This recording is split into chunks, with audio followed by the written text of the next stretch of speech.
Kita namakan rumah ilmu dan bahasa Arab, Al-Kalam.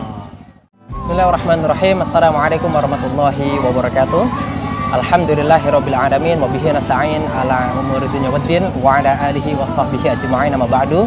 Hari ini hari Sabtu tanggal 9 Januari 2020.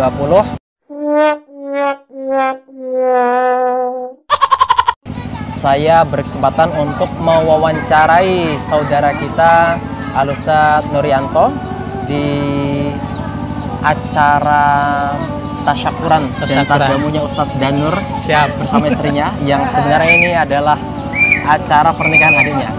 Nah, ini adalah wawancara seputar kegiatan dari teman-teman Alumni Gontor tahun 2003, dan kali ini telah hadir di hadapan kita Ustadz Nuryanto yang mempunyai satu gerakan Islam yang baik, dakwah Islamiyah yang akan beliau jelaskan nanti tentunya. Tapi sebelumnya kita juga sudah mengenal beliau sebagai seorang pengusaha rotan. Yuk kita berkenalan dengan beliau. Assalamualaikum Ustadz. Waalaikumsalam warahmatullahi wabarakatuh. Ustadz Nuryanto, alhamdulillah kita bisa bertemu di sini. Alhamdulillah. Dan insya Allah kalau ada kesempatan kita akan mengulik teman-teman Zagrin atau Alumni Gontor tahun 2003 dengan kegiatan-kegiatan terbarunya. Nah, by the way Ustadz, saya mendengar ini ada kegiatan baru ini. Kira-kira kegiatan apa ini yang bisa di-sharekan ke teman-teman semuanya? Iya, kita sebenarnya berangkat dari keprihatinan ya, keterpanggilan untuk mengajak masyarakat untuk mengenal bahasa dari agamanya, yakni bahasa Arab. Kan sangat ironi ketika kita itu sholat 5 waktu setiap hari juga berbahasa Arab, syahadat juga bahasa Arab, adzan dan iqamah juga bahasa Arab, tapi kita tidak memahami artinya. Nah, ini keterpanggilan untuk mengajak masyarakat untuk mengenal bahasa agamanya. Masya Allah. Kata kuncinya yang antum lakukan ini karena keterpanggilan itu Ustadz ya? Betul, betul. Tidak harus dulunya waktu di Gontor CLI, LSC, Muharrikul Lughat, tapi karena punya kapasitas, kemudian ada rasa keterpanggilan ini, kemudian antum melakukan itu. Nah, ya ini namanya apa Ustadz? Nama gerakannya atau apanya?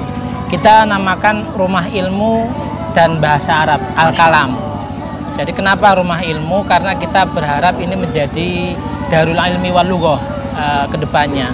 Dalam arti untuk masyarakat mudah menanyakan suatu ilmu, terutama bahasa Arab.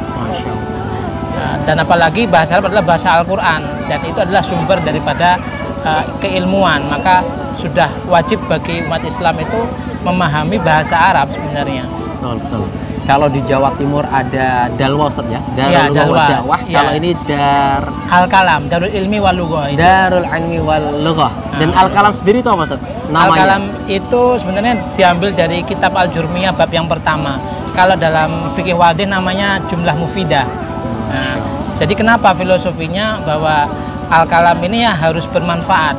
Ya, dalam Jurmiyah kan Al-kalamu huwa al-lafdu, susunan lafad, al-murakabu yang tersusun, al-mufidu yang bisa memberikan faedah. Masya Allah. Seperti itu. Jadi filosofinya sebenarnya juga tinggi dari Al-Kalam sendiri. Ini jumlah mufidah kalau dalam bahasa fikih wadihnya Gontor.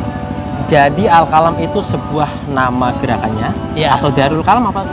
Al-Kalam itu namanya, kemudian bawahnya itu rumah ilmu dan bahasa Arab. Rumah ilmu dan bahasa Arab. Wah, sangat cocok sekali itu Ustaz. Karena memang sedikit banyak kita mempunyai ilmu tapi tidak jarang yang tidak tersampaikan. Ya, betul. Tidak jarang ilmu yang kita miliki tidak terkomunikasikan sehingga tidak bermanfaat. Ya. Kalau orang bilang mahir li nafsihi. Ya. Wa ghairu mahir li ghairihi. Ya. Dan alhamdulillah Ustadz Nuryanto ini terpanggil hatinya untuk menyebarkan ilmu ini, dan saya sesungguhnya sangat setuju sekali. Walaupun Ustadz saya juga mempunyai lembaga, tapi tamanya gerakan ke depan ini saya juga pengen membuat gerakan online di mana tidak berorientasi ke profit oriented. Karena tamanya semakin ilmu ini kita sampaikan seluas-luasnya ada rasa puas. Ya. Sebenarnya gini, saya ingin menyampaikan seandainya siapapun yang menonton ini bahwa syarat kita agar ditolong Allah itu ada beberapa syarat. Yang pertama itu dalam Al-Quran, intan surullah yang surkum. Kita menolong agama Allah, Allah akan menolong kita. Ya kan, jadi itu syaratnya. Jadi yang kedua adalah ihfadillah yahfadzuka. Kita menjaga hak-haknya Allah, maka Allah akan menjaga hak kita. Kemudian udkuruni fadkurkum, ingatlah kepadaku maka aku akan ingat kalian. Artinya ini adalah syarat bagaimana kita akan layak ditolong sama Allah, yaitu intansurullah yang surkum. Dan alhamdulillah keberkahannya ketika kita menolong agama Allah luar biasa. Di era pandemi sekarang pun itu ya satu-satunya jalan ketika ingin ditolong Allah ya 3 hal tadi. Masya Allah. Yang keempat terakhir adalah wallahu fi aunil abdi makanan abdu fi aunil akhi. Allah akan menolong hambanya selagi hamba tersebut menolong yang lainnya. Dan itu adalah syarat. 4 syarat ini kalau kita lakukan insya Allah akan layak ditolong sama Allah. Masya Allah, ini gerakan yang luar biasa di mana banyak orang di masa pandemi ini kalut, ya, stres, betul. Bingung, bahkan banyak kalau kita menonton di YouTube itu Ustaz, orang melakukan pesugihan karena sudah kepentok dengan gitu ya, suasana dan kondisi panik ya, ekonomi. Saking paniknya, padahal banyak hal yang bisa dilakukan secara positif. Iya. Dan gerakan dasar yang antum sampaikan tadi sangat luar biasa tadi. Pertama adalah intansurullah yang surkum tadi itu. Iya. Jikalau kamu menolong Allah, maka Allah akan menolong. Yang kedua apa tadi Ustaz? Biar kita bisa mengulas. Yang kedua adalah ihfadillah yahfadzuka. Masya Allah. Jagalah hak-haknya Allah, Allah akan menjagamu. Kita aja masih terbiasa ya ketika dalam pembicaraan mungkin seorang preman yang mengatakan sebut namaku 3 kali maka dia akan takut. Apalagi dengan Allah kan, udkuruni fadkurkum. Sebut namaku maka tidak ada yang lainnya yang bisa menakutkan kalian. Ihfazillah yahfazkum. Yang ketiga Ustaz, fadkuruni adkurkum. Ingatlah kepadaku maka aku akan ingat kalian. Maka sebenarnya konsepnya mudah kalau ingin kapan Allah mengingat kita, yakni ketika kita ingat sama Dia, sama Allah. Kalau kita banyak ingat sama Allah, bisa dipastikan Allah itu mudah mengingat satu orang sama seperti mengingat seluruh manusia. Yang ketiga tadi Ustaz? Yang ketiga ini tadi fadkuruni adkurkum. Fadkuruni adkurkum. Yang kedua berarti ihfazillah yahfazka. Fadkuruni adkurkum. Yang terakhir tadi wallahu fi auni abdi fi auni. Masya Allah, ada 4 dasar yang hari ini sore ini kita mendapatkan pencerahan. Walaupun mungkin sebagian dari kita sudah menghafal, tapi tampaknya kita kalau sedang kalut hilang semuanya, ayat-ayat hilang, sabda Rasulullah hilang. Tapi dengan video ini semoga memberikan pencerahan dan kekuatan kembali kepada kita di masa pandemi untuk tidak hilang kendali, hilang iman, sehingga kita melakukan hal-hal yang tidak sepatutnya dilakukan, apalagi kalau itu dilarang sama agama, yaitu mencari pesugihan. Karena di dalam 2 minggu terakhir ini Ustaz, saya sangat intens melihat tontonan YouTube yang memberitakan banyak orang yang mencari pesugihan. Oh gitu. Ya Allah ya Rahman, ya Allah ya Rahim. Baik. Ini teman-teman semuanya perlu diketahui bahwa Ustadz Nuryanto ini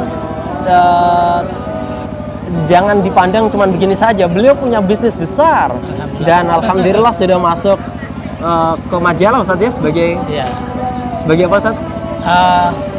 Man of waktu itu ya?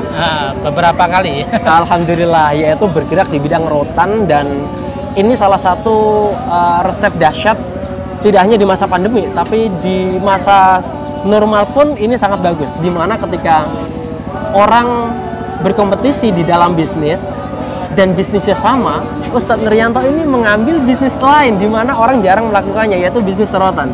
Ya. Ini sama dengan kecerdasan yang luar biasa. Kalau saya boleh sampaikan ke teman-teman, ada 3. Jikalau kamu ingin menjadi yang terbaik, itu 1, jadilah yang pertama. Ya, betul. Sehingga yang kedua dan yang selanjutnya hilang, karena yang pertama itu akan selalu disebut dan itu sejarah. Yang kedua, kita mesti menjadi apa Ustaz? Yang terbaik itu persaingannya luar biasa Ustaz ya. Dengan pekerjaan yang sama atau bidang yang sama, otomatis kompetisi semakin sangat kuat sekali. Dan kalau kita mampu untuk bertanding, maka kita menjadi yang terbaik di antara yang lainnya. Tapi ada yang unik tadi, yang berbeda. Di mana yang berbeda itu tidak perlu bersaing terlalu sakit-sakitan, tapi tetap bisa menjadi barisan yang terbaik. Nah, ini teman-teman semuanya. Jadi tampaknya kenapa saya mau wawancarai Ustadz Nuryanto? Karena saya tertarik dengan gerakan beliau dan insya Allah Allah akan meridhai dan merahmati. Saya mendapati satu keikhlasan. Saya mendapati satu gerakan yang apa ya? Kalau saya mau bilang mohon maaf ini, mungkin sebagian daripada kita itu mencari nama, kemudian mencari popularitas, semua asyuhrah. Tapi alhamdulillah Ustadz Nuryanto ini kalau saya melihat itu enggak. Jadi tidak harus beliau ini mantan CLI, teman-teman semuanya, tapi beliau melakukan hal yang luar biasa, apalagi berkenaan dengan bahasa. Dan ilmu yang akan beliau sampaikan atau yang sudah beliau sampaikan selama ini di media sosial itu tampaknya juga luar biasa, memberikan pencerahan buat teman-teman yang mungkin dulu pernah belajar tapi terlupakan. Nah, ini juga menginspirasi buat saya dan kita semuanya. Semoga wawancara yang sebentar ini bisa memberikan manfaat buat kita semuanya. Mungkin ada tambahan, Ustadz? Cukup lah, pesan saya ya itu aja, terus menuntut ilmu. Karena ketika kita selalu menuntut ilmu, itu kita akan dimudahkan menuju surganya Allah. Ya Allah, ya Rahman, terima kasih sudah engkau pertemukan dengan Ustadz Nuryanto, karena memang sudah lama Ustadz saya bidik antum untuk menyampaikan sesuatu walaupun sebentar, dan ini mungkin belum bisa mewakili secara keseluruhan kegiatan beliau, tetapi ini sedikit banyak bisalah memberikan kontribusi yang jikalau ini dirasa kurang, nanti insya Allah kita akan lanjutkan lagi di beberapa podcast. Pertemuan tadi tiba-tiba ya? Tiba-tiba, tidak ada skenario ya. Pertama, pertemuan kita ini dadakan. Yang kedua, podcast kita, wawancara kita ini juga dadakan. Yang bahkan kita belum membicarakan sama sekali belum. Sama sekali belum kita bicarakan skenario apa dan apa yang kita berlakukan. Tapi karena terbiasa mewawancarai orang, tentunya apa yang kita bicarakan di awal-awal ini mengalir, lambat laun akan menemukan titiknya. Kalaupun, ini pengalaman saya pribadi, kalaupun Ustadz tidak menemukan titiknya, di podcast kedua, di wawancara ketiga, keempat, itu nanti akan mengerucut sendiri. Dan insya Allah, izinkan kami mewawancari Ustadz Nuryanto ini, semoga memberikan insight baru. Dan semoga malam ini juga bisa kita edit, kita share ke teman-teman Zakirin, sehingga sedikit banyak tidak harus meluap-luap atau tidak harus muluk-muluk. Video yang sederhana ini bisa memberikan sesuatu yang baru buat teman-teman yang mungkin dalam masa pandemi ini lagi ngedrop. Karena saya menangkap dari apa yang antum sampaikan dari 4 tadi itu tampaknya langsung merasuk di hati saya. Siap, alhamdulillah. Ya itulah teman-teman semuanya, semoga kita akan bisa ketemu dengan Zakirin yang lain yang mungkin bisa memberikan pencerahan ke teman-teman yang lainnya, di samping teman-teman yang sudah eksis di media sosial maupun di real life seperti Ustadz Luqmanul Hakim, Ustadz Firdaus, terus dan beberapa ustadz yang lain. Demikian, walaupun tidak punya pesantren kita ya, kita nggak punya lembaga besar, bukan anak kiai, bukan pula punya terah kekiaian atau tapi insya Allah bisa bersinergi, berbagi dengan teman-teman yang lainnya. Pesan terakhir? Cukup, sudah. Cukup. Demikian teman-teman semuanya, pada hari Sabtu tanggal 9 Januari 2020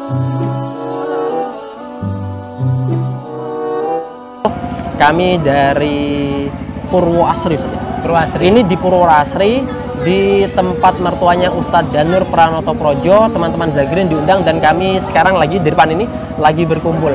Memang sengaja kami tidak mewawancarai satu persatu teman-teman semuanya, karena memang konsentrasi saya datang ke sini salah satunya ingin bertemu Ustadz Nuryanto. Cheers, Ustadz. Hada syukran. Wassalamualaikum warahmatullahi wabarakatuh. Saya Mr. Nyoks Delahu ya Pap Copaye. Saya Nuryanto. Dadah. Waalaikumsalam.